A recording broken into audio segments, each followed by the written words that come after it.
برادران اسلام، نوجوان بھائیوں اور میرے دینی ساتھیوں، رمضان المبارک کا مہینہ ہے اور اس کا چوتھا اور آخری جمعہ ہے۔ رمضان المبارک کی فضیلت آپ تمام حضرات جانتے ہیں کہ اللہ نے اس مہینے کے اندر اپنے کلام کو نازل فرما کر اس مہینے کی عظمت کو بڑھا دی، اور ساری کائنات کے سردار نے بھی اپنی زبان مبارک سے اس مہینے کو 3 حصوں میں تقسیم فرما کر اپنی امت کو اس مہینے کی طرف راغب اور متوجہ فرمایا۔ چنانچہ ارشاد فرمایا اولہ رحمت، کہ اس مہینے کا شروع کا پہلا حصہ رحمت کا ہے، وَأَوْسَطُهُ مَغْفِرَةٌ، اور درمیانی حصہ جو ہے مغفرت کا ہے، وَآخِرُهُ عِتْقٌ مِّنَ النِّيرَانِ، اور آخری عشرہ مہینے کا آخری حصہ جہنم سے، آگ سے خلاصی اور نجات کا ہے۔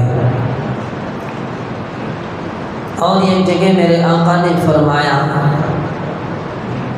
کہ وہ شخص بہت بڑا بدنصیب ہے جس کو رمضان المبارک کا مہینہ ملا ہو اور اس نے اپنے پروردگار کی عبادت کر کے اپنی بخشش اور مغفرت نہ کیا ہو اور جنت سے محروم رہ گیا، یہ شخص بڑا بدنصیب ہے۔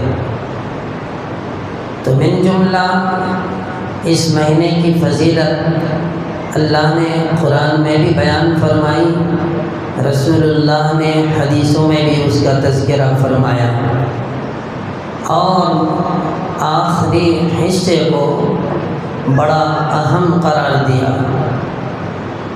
یہی وجہ ہے کہ سرکار دو عالم جناب محمد الرسول اللہ صلی اللہ علیہ وسلم خود بیان فرماتے ہیں کہ جیسے ہی آخری عشرہ آتا میں اپنی کمر کس لیتا تھا، یعنی نبی کریم صلی اللہ علیہ وسلم مکمل طور پر تیار ہو جاتے تھے کہ یہ آخری عشرہ ہے، اور اس وجہ سے کہ اس عشرے کے اندر اللہ نے ایک رات مقدس رکھی جس کو قرآن کریم کے اندر لیلۃ القدر سے تعبیر فرمایا، اور مستقل سورہ قدر ایک سورت ہے جس کے اندر اللہ نے اس رات کی عظمت کو بیان فرمایا۔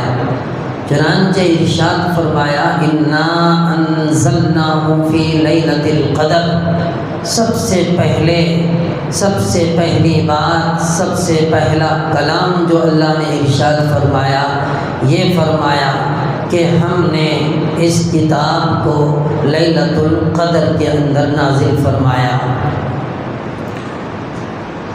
تو اللہ پاک نے قرآن کریم کو لیلۃ القدر میں نازل فرمانے کا جو ارشاد فرمایا، اس سے یہ بات سمجھ میں آ جاتی ہے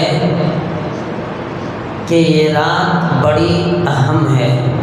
یوں تو قرآن کریم کا نزول لوح محفوظ سے آسمان دنیا پر ایک بار میں ہوا، لیلۃ القدر میں ہوا، اور اس کے بعد آہستہ آہستہ 23 سال کے عرصے میں ساری کائنات کے سردار جناب محمد الرسول اللہ صلی اللہ علیہ وسلم پر اس قرآن کو نازل فرمایا۔ تو لوح محفوظ سے آسمان دنیا تک کا تذکرہ فرمایا انا انزلناہ فی لیلۃ القدر کے اندر، اور قدر کی چونکہ عظمت کو بیان کرنا تھا، اس لیے اللہ پاک نے ارشاد فرمایا وما ادراک ما لیلۃ القدر، کہ اور کیا تمہیں پتہ بھی ہے، تم جانتے بھی ہو، تمہیں اس بات کا علم بھی ہے کہ لیلۃ القدر کیا چیز ہے، اس کی کتنی عظمت ہے، کتنا قدر ہے، کتنی اہمیت ہے، کیا تمہیں اس کا اندازہ ہے؟ اللہ خود ہی سوال کر رہے ہیں تاکہ بندوں کو چوکنا کر کے اس کے ذہن و دماغ کے اندر یہ بات ڈال دیں کہ یہ رات بڑی قدر، بڑی اہمیت اور بڑی عظمت والی ہے، اس رات کے اندر عبادت ضرور کرنا چاہیے، اس رات کے اندر اللہ سے ضرور مانگنا چاہیے، اپنی مغفرت ضرور کرا لینا چاہیے۔ تو اللہ فرما رہا ہے وما ادراک ما لیلۃ القدر، کہ تمہیں پتہ بھی ہے کہ لیلۃ القدر کی عظمت کتنی ہے؟ پھر خود ہی جواب دے رہے ہیں، اس لیے کہ بندہ تو جاہل ہے، انہ کان ظلوما جہولا، بندے کو کیا معلوم، یہ اللہ کو پتہ ہے، اس لیے فرما رہا ہے لیلۃ القدر خیر من الف شہر، کہ لیلۃ القدر جو ہے یہ بہتر ہے 1000 مہینوں سے۔ مطلب اس کا یہ کہ اگر اس ایک رات کی برکت سے، اس ایک رات کے اندر اگر کسی کو عبادت کی توفیق ہو جاتی ہے تو اس کی برکت سے یوں سمجھ لو 1000 مہینے کے اندر جتنا آدمی عبادت کرتا ہے اور اس کا جتنا ثواب اور اجر ملتا ہے، اس ایک رات کے اندر عبادت کرنے، ریاضت کرنے، اللہ کا ذکر اور اس کی تسبیح کرنے سے بندے کو ملے گا۔ تو لیلۃ القدر خیر من الف شہر، 1000 مہینوں سے یہ رات بہتر ہے، اس کی قدردانی کرنی چاہیے۔ اور آگے فرمایا کہ صرف یہ عظمت والی ہی رات نہیں، صرف یہ رات ایسی نہیں کہ اس کے اندر قرآن کریم ہی کو نازل کیا گیا، اور 1000 مہینوں سے صرف افضل ہی نہیں بلکہ اس رات کی مزید بہتری ہے اللہ کے یہاں، اس کا بہت بڑا اونچا مقام ہے کہ اللہ پاک اپنے خاص فرشتوں کو اس رات کے اندر نازل فرماتے ہیں۔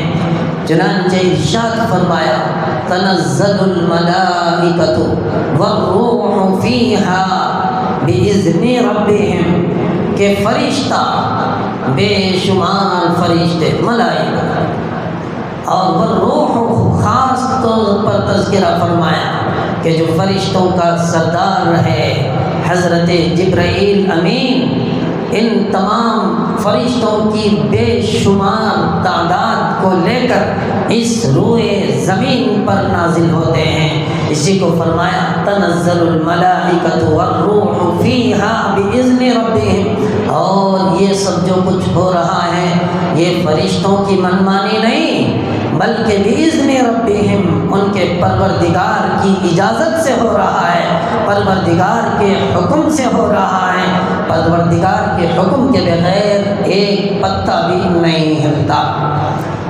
تو اللہ پاک کی اجازت سے حضرت روح الامین دوسرے تمام فرشتوں کی بے شمار تعداد کو لے کر اس رات کو اس روئے زمین پر اترتے ہیں، نازل ہوتے ہیں۔ کرتے کیا ہے، کام کیا ہے؟ یہ فرشتے جو ہیں آپ کو پتہ ہے اللہ کی نورانی مخلوق ہیں، یہ گناہ نہیں کرتے، لا یعصون اللہ کی نافرمانی نہیں کرتے، نافرمانی کرنے کا مادہ ہی ان کے اندر نہیں ہے، تو پھر کہاں سے نافرمانی کرنے کا سوال ہوتا ہے؟ فرمایا لا یعصون اللہ، وہ اللہ کی نافرمانی نہیں کرتے، ما امرہم، اللہ جس چیز کا ان کو حکم دیتے ہیں، وَيَفْعَلُونَ مَا يُؤْمَرُونَ، وہ وہی کرتے ہیں جس کا اس کو حکم دیا جاتا ہے۔ تو تو لا یعصون اللہ ما امرهم ویفعلون ما یؤمرون کے اندر اللہ نے واضح کر دیا ہے کہ فرشتے ایسے ہیں جو ہمیشہ عبادت ہی کے اندر لگے رہتے ہیں، گناہ کرنے کی صفت ہی نہیں ان میں، اس کے اندر وہ مادہ ہی اللہ نے نہیں رکھا تو گناہ کہاں سے کریں گے، بلکہ ہمیشہ نیکیاں ہی نیکیاں۔ چنانچہ بعض حدیثوں کے اندر آیا ہے کہ بعض فرشتے تو ہمیشہ رکوع ہی کے اندر ہیں تو قیامت تک یہی کیفیت ان کی ہوگی، بعض سجدے کے اندر ہیں تو قیامت تک یہی کیفیت ان کی ہوگی۔ بہرحال رکوع ہو یا سجدہ ہو وہ اللہ کے حکم کو ہمیشہ بجا لاتے ہیں، نافرمانی کا سوال ہی پیدا نہیں ہوتا۔ تو یہ فرشتے اس روئے زمین پر اترتے ہیں، اتر کر کرتے کیا ہیں؟ یہاں بھی وہ نیکیاں ہی کرتے ہیں، یہاں بھی اللہ کے حکم کو بجا لاتے ہیں کہ روئے زمین کے چپے چپے میں پھیل جاتے ہیں، ہر گلی کوچے میں چلے جاتے ہیں، ہر صحرا جنگل کے اندر پھیل جاتے ہیں، زمین کا کوئی حصہ ان سے خالی نہیں ہوتا۔ کن سے؟ فرشتوں سے زمین کا کوئی حصہ خالی نہیں ہوتا۔ اس کے بعد وہ جائزہ لیتے ہیں کہ کون مرد مومن عبادت کے اندر لگا ہے، کون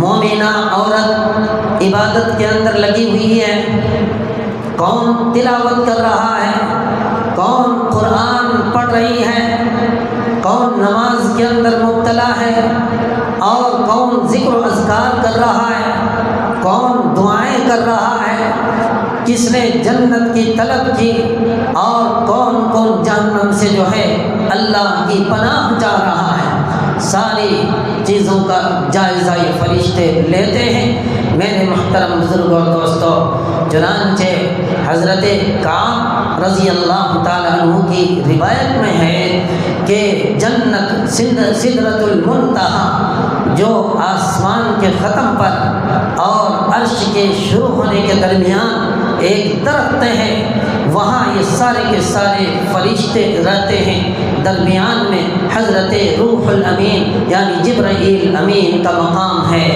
یہ سب کے سب وہاں رہتے ہیں۔ وہاں سے تمام فرشتوں کو لے کر جبرائیل امین اترتے ہیں اور جائزہ لے کر پھر جو ہے آسمان کی طرف چڑھتے ہیں۔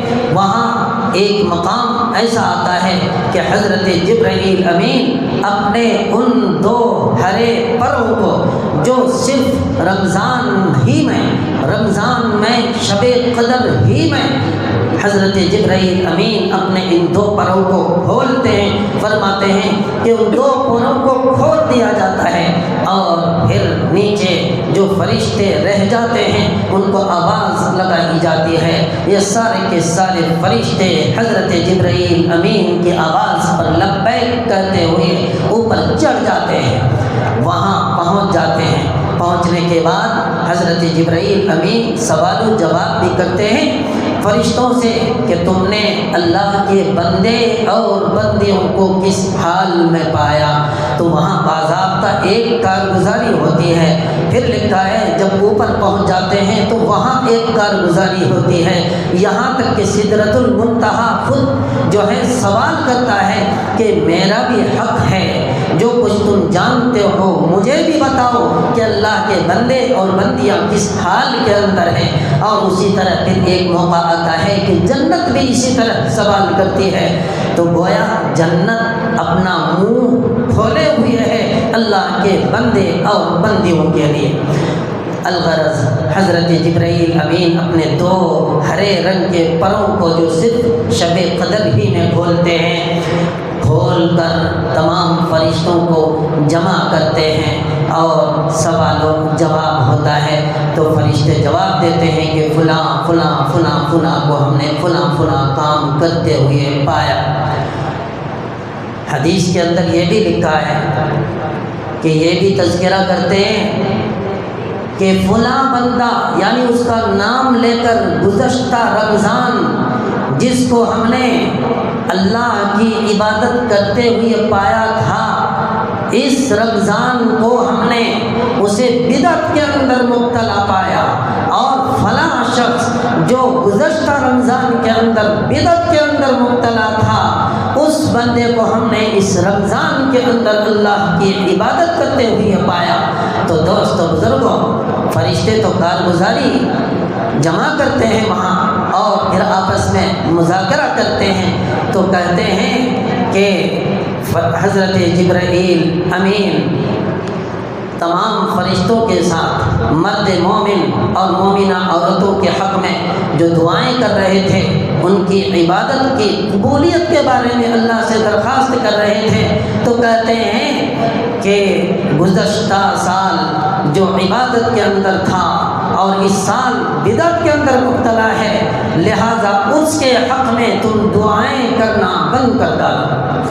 کیا فرمایا کہ گزشتہ عبادت میں تھا، اس سال کسی بدعت کے اندر مبتلا پایا، تو ایسوں کے حق میں دعائیں کرنا بند کر دو، اپنی دعا کو گزشتہ جو بدعت کے اندر تھا اور اس سال جو اللہ کی عبادت کے اندر جس کو تم نے پایا، اپنی دعاؤں کو ان کے حق میں کرو۔ تو دوستو بزرگوں، یہ فرشتوں کا بہت بڑا مجمع، بے شمار مجمع روئے زمین پر پھیل کر بندوں کی کارگزاری کو اللہ تک پہنچاتے ہیں۔ آخر میں سوال ہوتا ہے کس حال میں پایا؟ تو جواب ملتا ہے کہ اے پاک پروردگار، ہم نے تیرے فلاں فلاں بندے کو نماز پڑھتے ہوئے پایا، فلاں فلاں بندے کو عبادت اور ریاضت اور اسی طرح قرآن کی تلاوت کرتے ہوئے پایا، اور فلاں فلاں کو دعا کرتے ہوئے پایا۔ تو اللہ پاک ان کے حق میں فرماتے ہیں کہ جاؤ، میں نے ان سب کو معاف کر دیا اور بخش دیا۔ یہ بخشش کے جملے اللہ کی طرف سے آتے ہی فرشتے بیک زبان ہو کر کہتے ہیں الحمدللہ الرحیم۔ کیا فرماتے ہیں؟ الحمدللہ الرحیم۔ تمام تعریفیں اللہ کے لیے ہے کہ اللہ پاک بڑا رحم کرنے والا ہے۔ اللہ کے رحم کرنے کی وجہ سے کتنے گنہگار بندے ایسے تھے جن کی مغفرت ہو گئی، جن کی بخشش ہو گئی اور جنت کے حقدار بن گئے۔ تو اس روئے زمین پر اس رات کے اندر فرشتوں کا پھیل کر کیا کام ہوتا ہے کہ جائزہ لے کر دعائیں کرتے ہیں عبادت کرنے والوں کے حق میں۔ یہ خلاصہ ہوا۔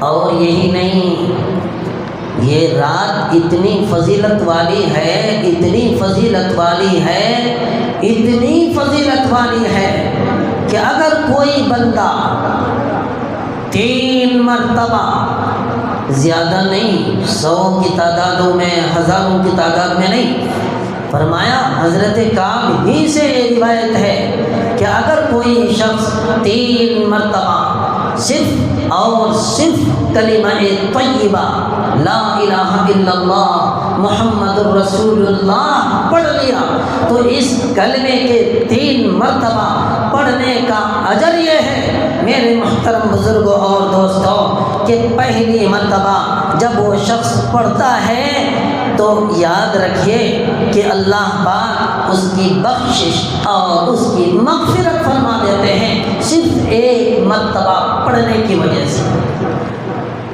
دوسری مرتبہ کیا ہوتا ہے تو فرماتے ہیں کہ جہنم سے، جہنم کی آگ سے ان کو نجات عطا فرماتے ہیں اور آزادی کا پروانہ ان کے حق میں لکھ دیتے ہیں۔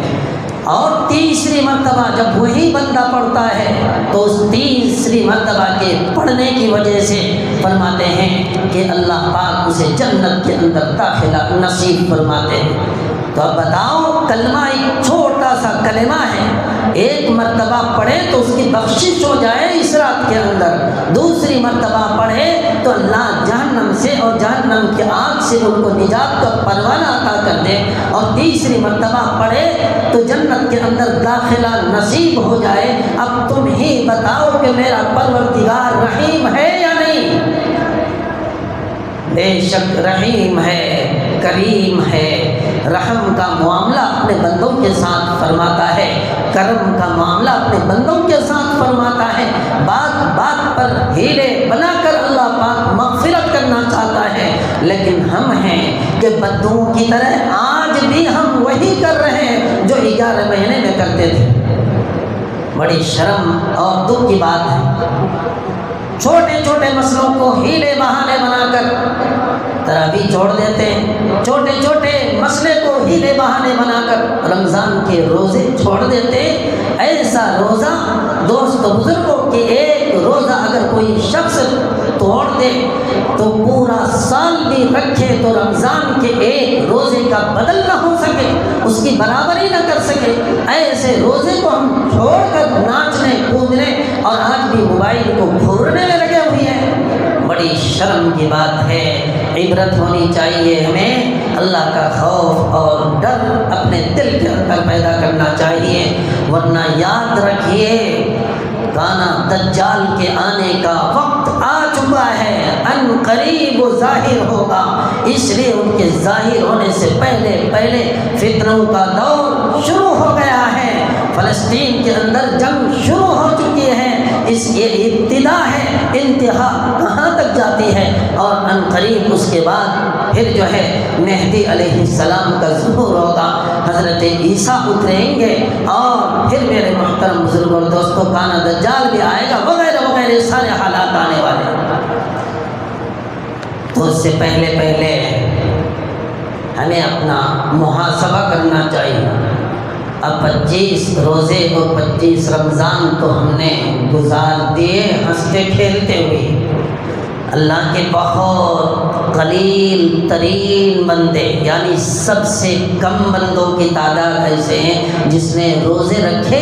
اس لیے علماء فرماتے ہیں کہ جب بندہ دعا کرے تو یہ دعا کرنی چاہیے کہ اے اللہ ہمارا شمار دنیا کی قلیل ترین لوگوں میں فرما، اس لیے کہ قلیل ترین لوگ ہی اللہ کی عبادت و ریاضت کرتے ہیں، اکثریت نہیں کرتے، چاہے وہ عورت ہو چاہے وہ مرد ہو، مردوں میں بھی اکثر نہیں، مردوں میں بھی عورتوں میں بھی اکثر اللہ کی عبادت نہیں کرتے، اکثر دوستو بزرگوں۔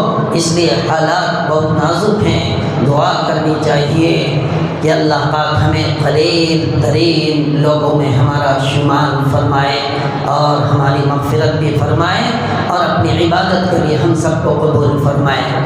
تو بہرحال اس رات کی بڑی قدر ہے۔ اب جو ہے یہ رات کب آتی ہے، اس رات کو کیا کیا کرنا چاہیے، اس کی تفصیلات تو بہت ہیں، لیکن مختصر یہ کہ اس رات کو مبہم رکھا گیا، اس کی تعیین نہیں فرمائی۔ اللہ کے نبی ایک موقع سے نکلے تھے کہ اپنی امت کو اس رات کے بارے میں بتا دے کہ یہ رات کب ہے۔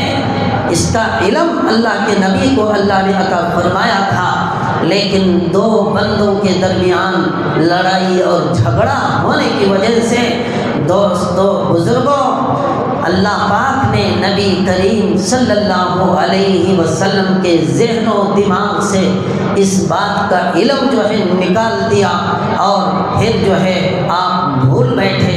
اخیر میں فرمایا کہ دیکھو میں تو بتانے آیا تھا، لیکن دو لڑنے والوں کی نحوست، اس لیے لڑائی چاہے وہ آمنے سامنے ہو کر ہو، چاہے کسی کی چغلی چاڑی بول کر ہو، کسی کو بدگمان بنانے کے لیے کسی سے چغلی چاڑی کر کے لڑانے کے لیے نیت سے ہو، دونوں کا ایک ہی حکم ہے۔ کچھ لوگ چور کی طرح چغلی کرتے ہیں، کسی کو بدگمان کرنے کے لیے کسی کے پاس جا کر کوئی بات کرتے ہیں، تو یہ بھی اسی حکم میں ہے، یاد رکھ لیجئے۔ تو فرمایا اتنا جھگڑے کی نحوست ہے کہ اتنی برکت اور رحمت والی رات کا علم اللہ نے اٹھا لیا، نبی کریم صلی اللہ علیہ وسلم کے ذہن و دماغ سے نکال دیا۔ اس کے بعد ارشاد فرمایا میں تو تمہیں اس رات کے بارے میں بتانے آیا تھا، مگر تم دونوں یا فلاں دو آدمیوں کے جھگڑے کی وجہ سے جو ہے اس کا علم میرے ذہن سے نکل گیا، لہٰذا یاد رکھو کہ یہ رات آخری عشرے میں یا تو 29 کو آئے گی، یا تو 27 کو آئے گی، یا 25 کو آئے گی۔